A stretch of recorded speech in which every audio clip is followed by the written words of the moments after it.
Hey everybody, welcome to Pop Culture Philosophers. I'm Rockin' Robbie Billups, and it's time for the weekly comic book review.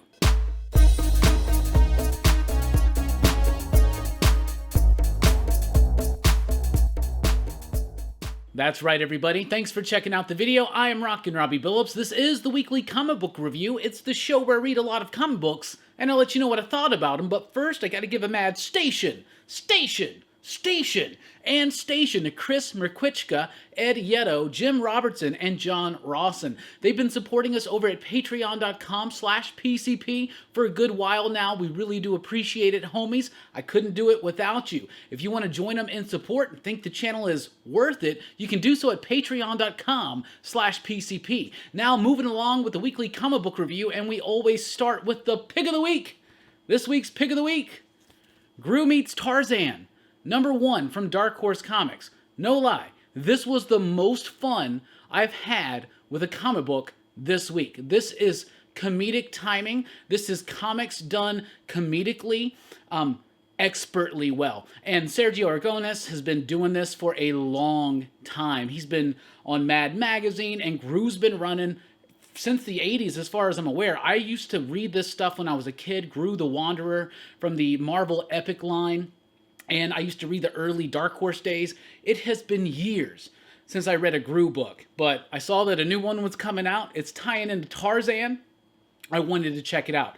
This book is awesome. It is hilarious, and at the same time, it's got beautifully rendered artwork from Sergio, but also from Thomas Yeats, who is giving us this Tarzan story. So you got Groo meeting Tarzan, and in this first issue, the meeting doesn't happen, but you got these three kind of different stories going on. One with Sergio and Mark Evanier, who is the scripter for the most part of Groo, and it's them at a Comic-Con. It's ridiculous, it's fun, it's hilarious, actually. And then you got this really, very nicely done and beautifully rendered Tarzan story, and then the Groo story, and it all kind of comes together into one thing. I love it, because as silly as Groo is, always on his search for the best cheese dip, and so am I. Where's the best? Who's got the best cheese dip? You let me know, and I'll go find out. But the Tarzan bits are totally respectful of everything involving that character. He is rendered in a very beautiful way by Thomas Yeats, but it works. Even though it's two completely different styles, you understand what's going on there. You also got some cameo appearances from people like Stan Sakai and whatnot. So I had a lot of fun with this book. I think even if you've never read a Groo book before, you could read this, and if you like that kind of humor, if you like goofy fun, making fun of Conan the Barbarian type stuff, this is humor publication in comics at its finest. Groo meets Tarzan, #1. The pick of the week. There's some good books this week. Let's talk about them. All right, from DC, we got Superman, Son of Kal-El, #1. This is from Tom Taylor. Who was the artist? It's John Timms. Yeah, John Timms. This was okay. I really think that Tom Taylor understands and knows the character of Jonathan Kent and has already proven and displayed his ability to write Jonathan Kent as Superman in the pages of Deceased. So the character is spot on. That's what's going on here. But there's just not enough to this issue. You know, you get like a retconning of the birth of Jonathan Kent, so that's cool, I guess, how it fits in with the new DC Infinite Frontier timeline or whatever. And then you get a nice action scene, and then you get a conversation with Damian. The artwork for Damian Damian looks a little bit too un-Damian, looks more like Tim Drake for me there, so that kind of threw me off. But that being said, it was good. Tom Taylor understands his character, but as a crafted first issue, it didn't give me enough oomph. It had the action, it had emotional resonance. What it didn't have was a sense of a direction, of an anchor that would tie my interest in further than just this character. And it wasn't enough. That's the only fault I have with this book. I liked it, I thought it was decent, but it just wasn't enough for a first issue. But I am excited to see what's going to happen, because Tom Taylor knows how to write Jonathan Kent as Superman. Speaking of Superman, we get Action Comics 1033. Philip Kennedy Johnson now solely focused on the action book, because Superman is no more. That is now the Son of Kal-El book. And now we have this. And we're still dealing with all the war world stuff, and there are these refugees that might be Kryptonian, and Superman's trying to help them out. You got some really intense standoff type scenes in this issue between Superman and the rest of the Justice League.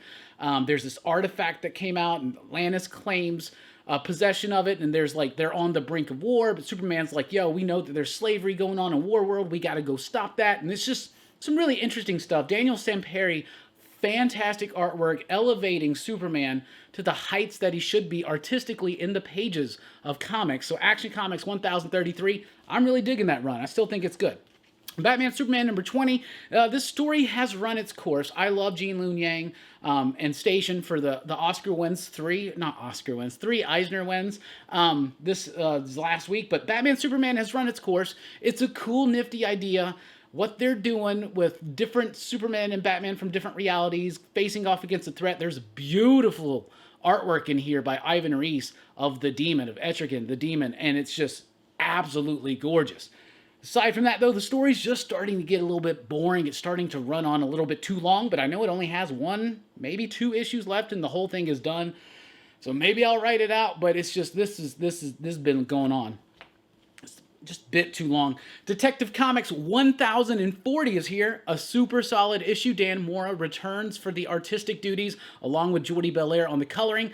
I loved it. When Mora is on this book, it soars. Mariko Tamaki is a decent enough writer, but nothing necessarily about the story is super compelling to me. It is the artwork, and that's something I learned in the recent story arc, the Worth stuff that they did with Victor Bogdanovic. I usually like his artwork, but it felt a bit rushed and sloppy. And in here now, we got Mora back, and I'm more involved in it now. This is a book that is art first for me, but the story is decent enough as long as the artwork keeps up that pace. But it's leaning on that artwork. Batman Secret Files Huntress, number 1. This is the second, I guess, of a series of Batman Secret Files one-shots focusing on different members of the Bat family. We just had the Signal one, and it was all right. This one is Huntress. This is more directly tied into events in Detective Comics. So Huntress got taken over, possessed, I guess, by that vile parasite dude or whatever. And in this one, she escapes from the hospital.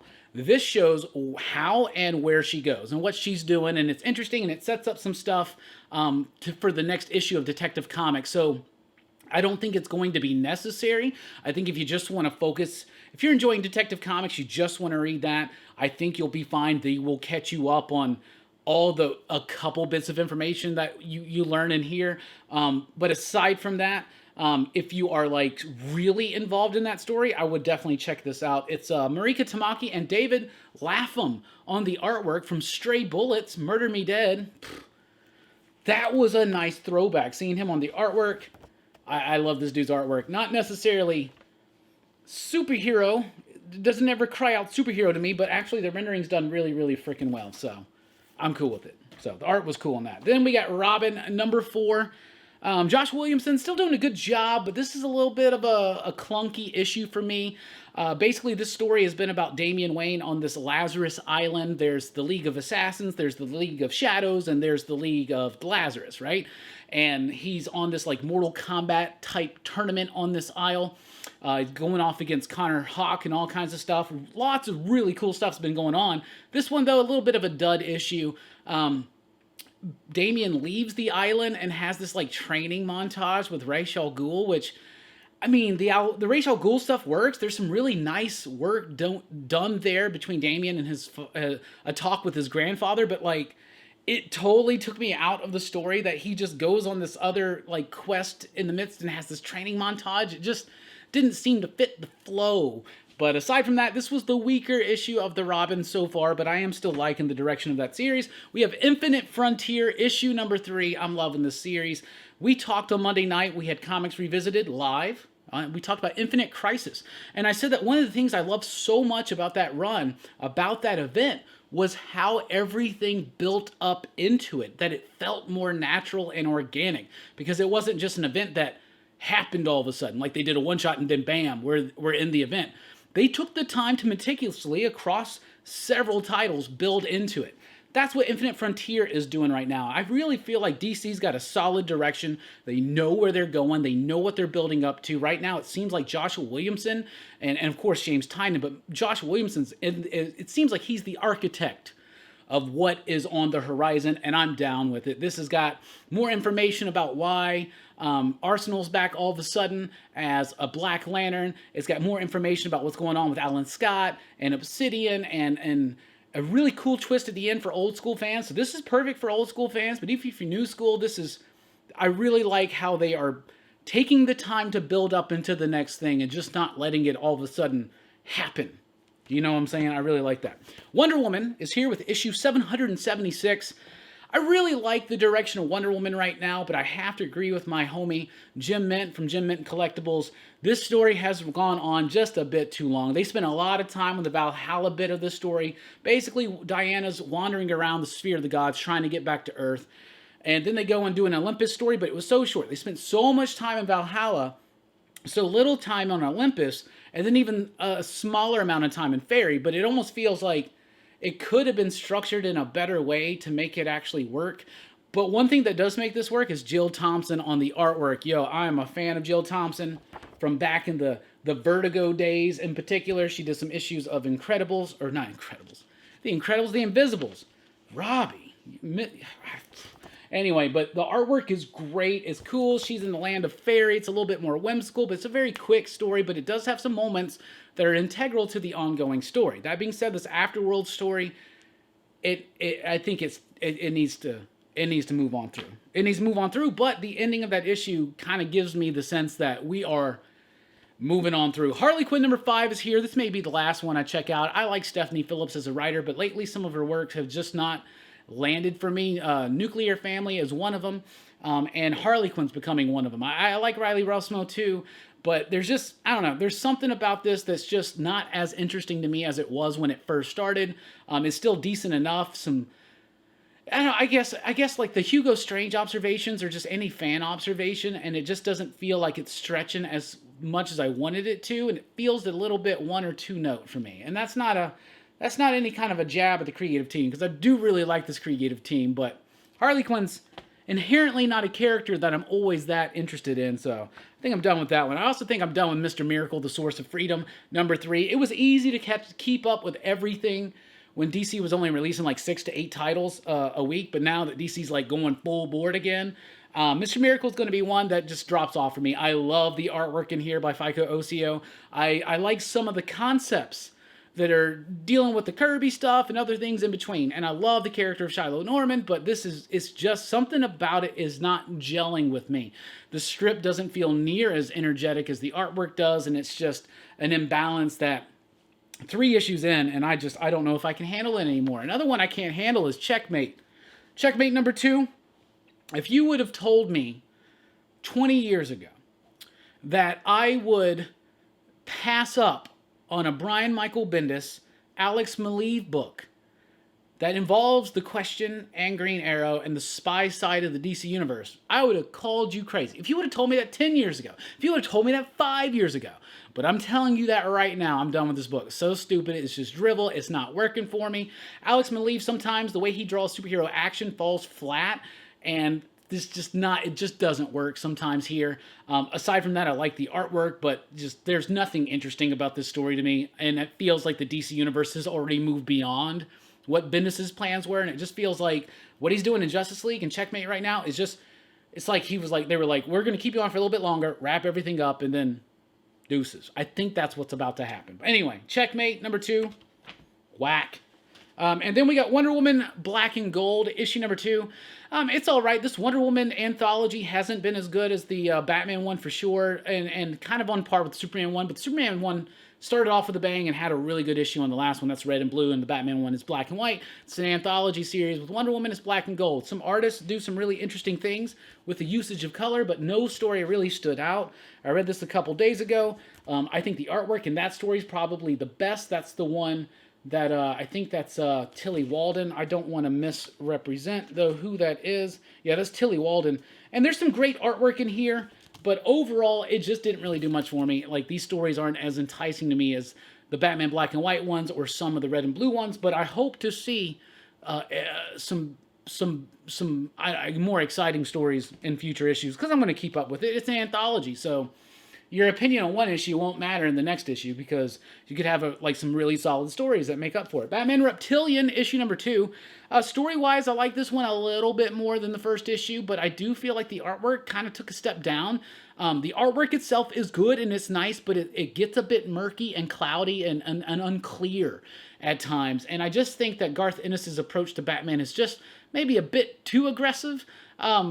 And that seems silly to say from someone who adores Frank Miller's Batman and shit like that. But, like, I don't know. Batman Reptilian number 2, I liked it more than the first one. I'm getting more into the story. There's basically this new, like, alpha predator out there that's, like, taking a bite out of every one of Batman's villains. And Batman just doesn't give any F's about it.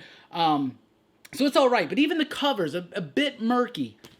So that's what I'll say about that. Then we got Strange Adventures number 11, the penultimate issue. I was really down on this book. It's like Adam Strange and an Elseworlds type tale, and he's involved in this war, and his daughter may have died, and Alana gets a lot of spotlight, and then I just didn't like the revelation in the last issue, and then the way that gets explored out here, I just don't like. I don't like this turn. I just don't like this turn of events. I don't like how Adam Strange is portrayed in this issue. I think it's a bit pathetic. And if I read a Strange Adventures book, I don't necessarily want to see a pathetic Adam Strange. I mean, I love the strength that they've given to his wife, Alana, and I love the stuff that's been done with Mr. Terrific. I've loved this book pretty much up until now, and they have really just done something that I just don't dig on with the character of Adam Strange. That being said, the artwork is amazing. Mitch Gerrits, Doc Shaner still getting together, doing two completely different styles, but a very consistent and cohesive book. From Milestone, we have Icon and Rocket number 1. I never read the Icon stuff back in the day, so this is all new to me, and I liked and appreciated the idea that this took a step back from what was going on in the Static Shock and the Milestone Returns one-shot, and just kind of slowly rebuild the origin of Icon and Rocket. So I was involved. I was intrigued. I'll follow this series. The artwork was pretty solid. Doug Braithwaite with Andrew Curry, Brad Anderson doing the coloring. Really cool stuff. I like the artwork. It was cool. It felt old school. It wasn't anything new. It wasn't anything fresh, but it was classic and respectable. I'll say that. Icon and Rocket number 1 is pretty decent. Static number 2, though, didn't really do as much for me as the first issue. I thought the first issue was very kinetic and did a good job with the story. Story-wise, I'm still digging it, but the execution of that story, Vita Ayala, the way that they are writing this one, it's just a little bit too stagnant. There's some pages that have a lot of heavy verbiage on it, one could say, that really slows up the excitement that is prevalent in the artwork. Crisscross and Nicholas Draper Ivy, the artwork in this book pops, but the script just isn't right now. So there's some cool ideas, but it's just not quite making it. Let's move over to Marvel. And from Marvel, we have Amazing Fantasy number 1, of course, a reference to the book Amazing Fantasy, which on its final and 15th issue in its initial run, introduced the world to Steve Ditko and Stan Lee's Amazing Spider-Man. So Amazing Fantasy, what is this? This is done by, I used to say Care Andrews, then I heard on a recent video Kari Andrews, then I've heard Carrie Andrews, so Kay Andrews, written and illustrated, recently off of the book over at AWA Erratic, which I thought was really good, actually. So I was kind of excited for this, and I liked the book. I thought it was good. There was just enough in it to keep me intrigued to want to come back for that next issue. What this is it's 3 Marvel heroes from 3 different eras, all getting shunted off into this fantasy world. Right? And you don't know a lot about it, but it's intriguing enough. And the most intriguing thing is the heroes and the eras they pull from. It's World War II Cap, it's teenage Spider-Man, and it's Red Room Black Widow. Like, Black Widow just trying to escape from the Red Room. So, 3 interesting characters pulled from interesting points of their history, thrown into this very fantasy kind of setting, even though it says it's science fiction. So that intrigues me, but I liked it. It felt old school, and in a very, very good way. But I liked it. Amazing Fantasy number 1. It's like a 5-issue miniseries, so it's not going to be too much of a commitment. And I think it's nice when Marvel does some good work lately, including Beta Ray Bill number 5.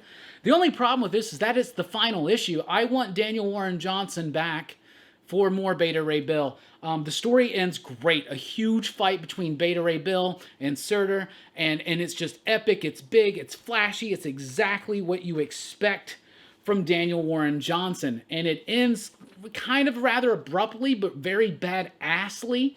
I don't know if that's a term, but sure, we'll use it, right? But then it just ends, and it like the ending is kind of like, wow, I thought the ending would have more resonance. So I was kind of disappointed about that. The ending had the explosive quality, but I'm literally talking about just the last few pages. The resolution felt brief, quick, and not as resonating as I wanted it to. But then the longer I thought about it, maybe it is. Maybe it's very subtle. The ending of this book may actually be better than I thought at first. Beta Ray Bill number 5, Daniel Warren Johnson has proven still can't do any wrong when it comes to the comic book page. Daredevil number 32, another story that I'm getting tired of. Getting tired of Matt Murdock in prison. I'm not getting tired of Elektra as Daredevil. I wouldn't mind like if that was the focus. Like if this was me, the way I would have structured this, and obviously I'm not a super classy Eisner Award-winning writer like Chip Zdarsky, but I would have had Matt go to prison. We leave him be for a while, and then we just focus for like 5 or 6 issues on Elektra. Then we go back to Matt, and then we build into whatever's about to happen. Story-wise, it's still decent. Mike Hawthorne's on the artwork on this one. And when Mike's on the book, I just don't like it as much as I do when Marco's on the book. Marco Cicchetto, I freaking love it. So it loses a bit of atmosphere without Marco doing the work, with Hawthorne doing it instead. And I'm just ready for the story to wrap up. That being said, all the Elektra stuff I thought was pretty cool. I just wish Marco Cicchetto would have done Amazing Spider-Man 71, another issue where literally nothing happens. Like, Nick, you got 4 issues left. Well, wait, though. Just like they do on Amazing Spider-Man, it's not just 4 issues left. No. Because it's Sinister War. So it's actually 7 issues left. All right? It's like so silly. Or is it 6 issues? I don't know. It ends at 74, and then there's 3 plus 3. Yeah, 6 issues. Anyway, that's just part of the trickery that they've been pulling on us with Amazing Spider-Man. I think that the last couple issues have been good. I liked the start of Sinister War. This is a meaningless tie-in that is actually the flagship damn book. Seriously, okay. I know people like this front, and I'm happy for you, but like, this, literally nothing happened in this issue. We got no new information. Let me refresh my memory real quick. Bear with me. Okay? All that we knew. Okay, a little bit of stuff about Mephisto, but it's unnecessary. We would have figured that out. Okay, a little bit there with Strom and Osborn. Okay, there's a couple little tidbits, but for the most part, nothing happens in this issue. I'm excited for a new direction on that. Fantastic Four 34. 30-something issues into Fantastic Four. Dan Slott's come into his own. This book's been a little bit late. I don't care. Keep RB Silva on this book. The artwork really tremendously helps it, but the story's also there. This is the conclusion of the whole Bride of Doom story. Doom's getting married to Victorious. It's all just ceremony, but the night before the wedding, Johnny Storm sleeps with Victorious, and it all comes out in the last issue, and this is the ramifications. This is what Doom does after that, and it's very much Dr. Doom. It's very appropriate. It's action-packed. It feels fun. It's got that family dynamic. And there is a new status quo for a member of the Fantastic Four. We've seen it before. But what's old is new again, I guess. I don't know. Fantastic Four, that's my team. Anybody that knows me, anybody that follows this channel knows I love Fantastic Four. And it took a while. But I'm really liking what Dan Slott's doing in the pages of Fantastic Four right now. Especially with RB Silva on the artwork. So keep them. Keep them. Don't move them off to something else. Marvel does that, right? Get a good writer, get a good artist. They're doing a good work together, and then they just want to move the artist away to another book. That's happening to Marco Cicchetto. Like, I don't even remember what book it is. I think that maybe an X book or something. We'll see. Black Widow, number 9. Kind of boring, kind of dull. I really like the first arc of Black Widow, but I haven't been feeling the second arc. It just didn't feel like the stakes are there. Feels like it's dragging. It's got some moments. It's got some cool bits between Yelena and Natasha, but it just doesn't feel as cool as emotionally resonant as the first arc. So it just won the Eisner for Best New Series. I think that should have went to Department of Truth, but I just didn't really like this issue of Black Widow. I have been liking it, But that arc right there has just not been selling me. Wolverine is here with issue number 14. I rather like this issue. I've been soured on a lot of the X-Men books lately. But I like Wolverine. Now that we're done with the Hellfire Gala, all that stuff, we can get back to a Wolverine book. The only problem is the cover kind of spoils what could have been a really cool turn at the end of this book. But it's one of the Iraqian mutants is out there doing crazy stuff, bad stuff in Madripoor. Wolverine has to hunt him down. And I mean, it's a nice, solid Wolverine book. If you like just 80s action and shit like that, I think you'll like Wolverine. I still like it. I still like Wolverine. So that's cool. Cable is here with issue number 12. I rather like the ending of this Cable run. I thought this was a great Cable run. It kind of finishes up the story of Kid Cable a little bit, but sets up a lot to come. And it's very interesting how this wraps up. I liked it. I've loved this run all in all. So a little bit of a, I don't know if a rushed ending is the way to say it, but it just kind of felt like it was an ending, but it just kind of happened. And I don't know what the ramification is going to be. And except for the idea that anybody can come in and do what they want to with Cable now. But Cable 12, I really liked it. I rather like that run. From Vault Comics, we have The Last Book You'll Ever Read. This was literally the last comic I read tonight, so I hope it's not. But it's written by Cullen Bunn. It's got artwork by, let's see, Layla Lees, Giada Marchisio as colorist, and Jim Campbell on the artwork. On the lettering. I liked this book. It gave me some In the Mouth of Madness type vibes. It's about this woman. She's written a book, and in the book she's talking about how humanity's just lying to itself, that we're really predators inside, we're monsters inside, and we just kind of hold that down, but they will come out. And when people read the book, all of a sudden this wave of violence comes out. People start giving into that animal instinct inside of them, people that have read the book. And she's on a book tour, and now she's got a new bodyguard given to her by the publishing company who hasn't read the book, and she's like, good, don't read the book, because when you read the book, you go crazy, you start trying to kill people. Like, that's what happens. It's an interesting enough concept. The artwork was good.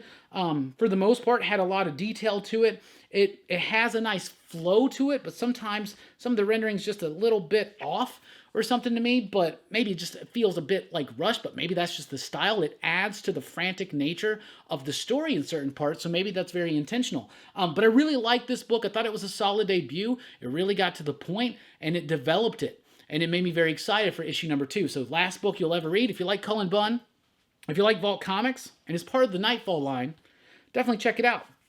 Speaking of Vault, we got Barbaric number 2. So here's a little thing about Barbaric. This first book is just going to be 3 issues, but all the issues are oversized. This is 33 pages for $3.99, right? Is it still $3.99? Yeah, 33 pages for $3.99. DC, if Vault can do it, you can do it. Anyway, Barbaric number 2, really super solid. I loved it. Nathan Gooden's artwork is fan-frickin-tastic. Michael Morisi's doing a great job with the story. This is a very Conan the Barbarian inspired type character who is cursed with immortality, but he only has that immortality as long as he is always doing the right thing. And what is the right thing? Well, he's guided by his axe, which is a talking axe with a face on it that tells him who he's allowed to kill, and also gets drunk on blood. Lots of funny bits here, lots of great fantasy bits here, a beautiful artwork, great coloring. Who's the colorist? Addison Duke? Yeah, Addison Duke and Jim Campbell. I love this book. I think it's great. You get a little bit of more background of Soren, the witch that he comes across, necromancer actually, in the last issue. That gets developed, and it's just a nice, fun fantasy romp that's saying a little bit, but for the most part, just trying to have fun. Barbaric number 2 was dope. Blue Flame number 3 is here. It has a little bit of a time skip ahead from the previous issue, and I'm just not quite getting this book. There's 2 stories going on. They're all about a hero called Blue Flame. In one story, he's just kind of like a grounded, regular person, part of a vigilante squad that was attacked in a mass shooting, and he was like the sole survivor, and it's about his life and how low he's gotten. On the other side, he's this cosmic hero who is put on trial for the entire human race, and Earth's fate depends on it. So that's interesting enough, but 3 issues in, we still haven't gotten the connection. How long are they going to let that go? Is it going to be the full 10-issue run? I don't know, because right now it's interesting, but it's not hooking me because I don't see the connection. I trust that it's there, but it's just not working for me right now. Shadow Service is here with issue number 10, the final issue for now, because there's more Shadow Service promised, and I'm happy for it. It's like James Bond meets the supernatural, MI666, and I like the conclusion. It was cool. I felt like the artwork was a bit rushed on this one, but it wrapped up everything very nicely, and it set up a continuation very appropriately. It had some nice sad and tragic moments, but at the same time, it had some nice action-packed and kinetic moments. So I thought the finale of Shadow Service number 10 was quite solid. Moving over to Boom Studios, Something is Killing the Children, issue number 18, continuing the House of Slaughter. I liked this issue a lot. It's atmospheric. Werther Dell'Edera and Miguel Muerto, they know how to craft this atmosphere. They're just damn experts at it right now. And the story's really great. It has a lot of room to breathe. There's not as much dialogue in this issue, so the art gets to carry a lot of mood and atmosphere. This is the story of how Erica got involved in the House of Slaughter.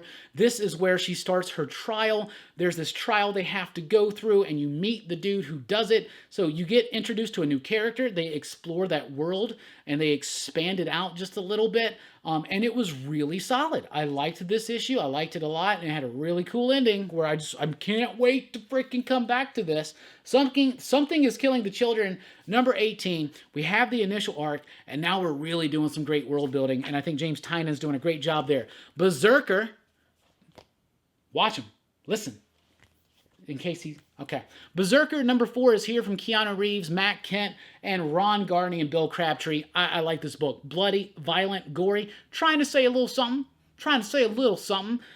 but not trying to insult us, but trying to say too much in a book that this bloody and brutal, right? And I really appreciate that. I like the artwork. It's got a very, Klaus Janson, Frank Miller type vibe to it, and I think it's great.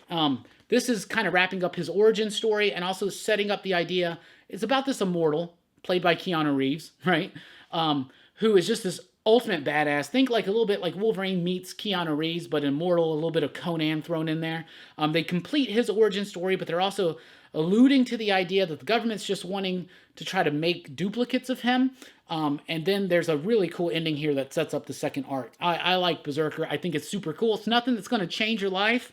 Those foil covers just might. Then we got Sweet Paprika number 1. This is from Image Comics, Mirka Andolfo.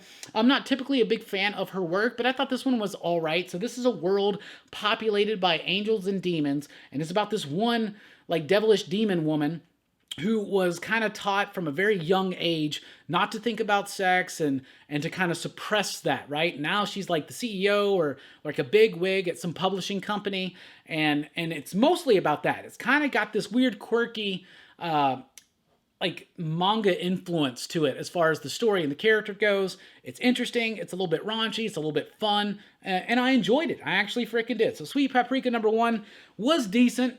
If you're into that kind of thing, you might like it. Department of Truth is here with issue number 11. Yeah, I didn't like this Bigfoot story. I didn't like it. Once again, they resort to that journal technique to tell bits of the story that honestly I don't think are that important and could have been told visually better. It took me out. It was difficult to read, and once again, it just took me out. There was a point where I got to 4 freaking pages of this, and I was just so freaking annoyed. I was just skimming it. It's whatever. I tried. I really tried. But luckily, this wraps it all up, and I think we'll get back on track next time. There's some cool ideas here about how Bigfoot exists and why it's important that they killed the Bigfoot and all that kind of stuff, but I just hate that technique of using the journal for this book because the book is already exposition-y enough. You get what I'm saying? It's already exposition-y enough. I really like that book. Art is fantastic. And the lettering's cool too, except for it's so freaking muddy. Anyway, vinyl number 2 is here.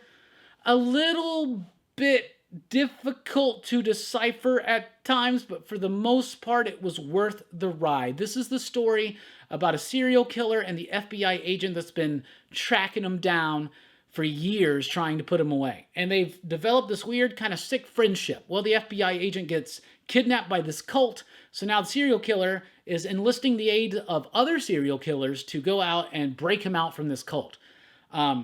it kind of jumps back into the story. It took a minute to catch back up to it. There were some moments that really worked very well. Some gory, nasty moments, some horror movie references that I really liked. And aside from that, it's all right. Vinyl number 2 was pretty solid. It was okay. Made in Korea number 3. I really like this book. This book's really freaking cool. So in the not so distant future, for some reason, mankind just can't repopulate. Like, women can no longer have children. Men can't produce, it's just, you can't have a kid. It's just like physically impossible, biologically impossible, because of something that happened. So they make these synthetic children that you can buy, right? And there's this one synthetic child that's developed by this dude in Korea at the company, and he adds this extra programming to her to make her a little bit different, quicker to learn. And she winds up going to this family. Now he's trying to track her down. And meanwhile, the family's dealing with this kid who is more than they realized she would be. And now she's being enticed away by a couple dudes who are basically using her to possibly commit acts of domestic terrorism. I really like this book. Made in Korea number 3 was super solid. Artwork's great. Cool concept. Great execution. Emotional. And hard-hitting. I really liked it. Thought it was good. Skybound X number 4 is here. This has got a continuation of that Rick Grimes 2000 story. That was really fun and cool. It's got an excellent story. I wasn't keeping up with that one, so I skipped that. Sea Serpent's Heir, which is a new young adult book coming out from Skybound next year. This is the first appearance of that. And it's got a redneck story, basically in which involves Guns N' Roses, which was interesting. This was probably one of the weaker issues overall of Skybound X so far, but it's been a pretty cool anthology in celebration of 10 years of publication history of Skybound, which is Robert Kirkman's division of Image Comics. The Scumbag, actually. Issue number 9. So I started to read this book, and I was like, you know what? This is another one that's running thin. I'm ready for this to move on. But then, no, I'm not. I really like this book. It's so ridiculous. It's so stupid. Scumbag is the worst dude out there. He's like a junkie. He's a sex fiend, but and not in good ways, like in really nasty, gnarly, 70s kind of ways. And I like the book. I like what Rick Remender's doing right here with kind of making fun of all sides of every situation, and the way that he paints the character Scumbag. He's not a hero. And there's a moment where the whole world gets turned into scumbags, and they're like, oh God, the 70s are back. So it's rambunctious. It's ridiculous. It's crude. It's rude. And I have a lot of fun with it. So The Scumbag, number 9, I'm still digging it. Spawn 320 is here. This was not as good as some of the previous issues of Spawn. I like the work done with Cygor and Spawn realizing the importance of Cygor and the humanity, if we can say that, of Cygor. Like the importance of Cygor as a character. Artwork is great. Artwork is fantastic. Cygor is a cool character. This dude, Soul Taker? What's his name? Soul Taker, something like that. It's interesting enough, some of the events that happen in here. I like the book. I think it's cool. I think it was a nice turn for Al to really start appreciating Cygor.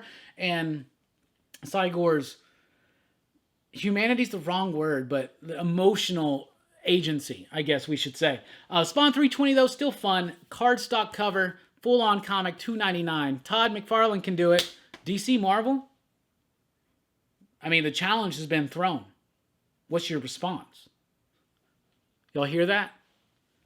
That's no response. All right, Swamp God number 1 from Heavy Metal Comics. This was all right. It's written by Ron Mars. The artwork is by Paulo Armitano.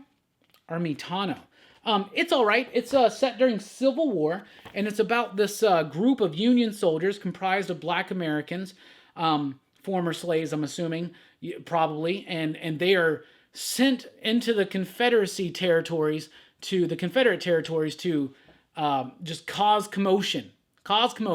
And then the Confederate guys decide they want to go to this swamp witch and get some supernatural help. So it was a decent enough first issue. It was all right. It didn't really super wow me, but it wasn't necessarily bad, and it had a solid ending. So it was okay. Then we have Black Beacon number 1 from Heavy Metal. This one I heard a lot of rumblings about, lots of good stuff, but I read it and I just didn't get it. Like, it was a little bit incoherent. I didn't quite get it. Like, I understand the story. It's about this person who, from Earth, I think, this woman from Earth who gets this, there's this I don't know, there's this like station that's like a size of a solar system or something, and they put out this call saying, hey, if you want to come here, you can, and we'll offer you, we'll give you like sanctuary or whatnot. But it's all a ruse. It's a lie. It's like one of the most lawless places out there. And this woman shows up to like scout it out for Earth. And I don't know. And this book was kind of like all over the place, and I never felt like it had a direction, but it was just very confusing. Very confusing to me. Artwork's decent though. Shadow Doctor number 5. This is the final issue of Shadow Doctor. A rather abrupt ending to what was a really good story. And the artwork by Georges Genti didn't really work. Felt a bit sloppy, but there are also moments in here where I felt like the printing was off. But at the same time, the line work just wasn't quite there. The story really hit an end and just kind of ended. And very abruptly. I think that this could have been maybe structured in a better way. But Shadow Doctor number 5 was actually a disappointing ending for me for a series that I really, really liked. So Shadow Doctor number 5. So that's what I read. That's what I thought. What are you reading? What are you digging? What do you think? What's your pick of the week? Let us know in the comments down below. Thank you so much for checking out the video. Please do like, share, and subscribe. And join us over at popculturephilosophers.com for podcast blogs and a whole lot more. I've been Rockin', Robbie Billups. Thanks for rocking with us. Keep on reading.